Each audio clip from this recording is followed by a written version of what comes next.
makipagsabayan para merong maipagmalaki at mapatunayan. Ilang gupat ang eksena, madaming oso ang gutom pa. Buka ng mga bala, yun ang uso pa noon. Kung hindi ka pa handa, manahimik ka na lang. At baka kinabukasan ikaw ay matambangan. Usapan droga lang, dito ay di maikaila. Na ang Floodway sa usapang ganyan ay mas kilala. Maraming kabataan.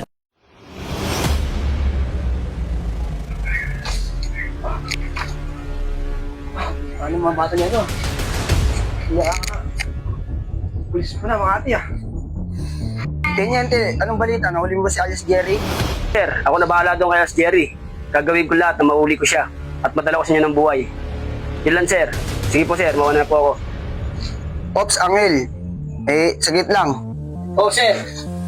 Dadagdag ako sa trabaho mo. Kailangan natin mahuli yung mga bata ni Jerry para malaman natin kung sila nagtatapos. Kailangan natin mahuli yung sila alias Kulot, alias Tapyas, saka si alias Bad Boy. Para malaman natin kung saan nagtatapos si Jerry. Understood. Ako na bahala sa kanila. Kasi sila magtago, hanapin sila. Kahit sa boots pa ng karayo. Ano yan? Para maano yung ano natin, para tumas yung rango mo. Sige, sir. Masusunod. Mauna na ako, sir. Sige, salamat.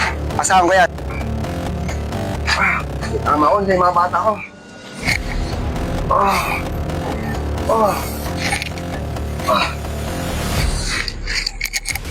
Galing tama ako.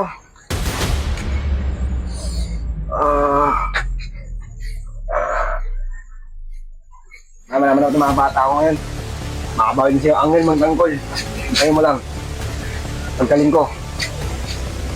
Magigila din tayo. Reppin' Floodway, iisa lamang ang aking sasabihin. Reppin' Floodway, Reppin' Floodway, iisa lamang ang aking sasabihin. Dito na ako tumubo, dito natatagpasin. Dito din nabuo mga pangarap ko at hangarin. Natutong makisama sa mga tunay at hindi sa kalungkutan na dala. Mga tropa ang pumapawi. Meron kang hinanakit, sa amin yan ay walang kaso. Kunin mo na yung pichel, pulutan pati na ang baso. Oo, aaminin, merong mga naligaw, pero walang makakatulong sa sarili mo kundi ikaw. Floodway na ang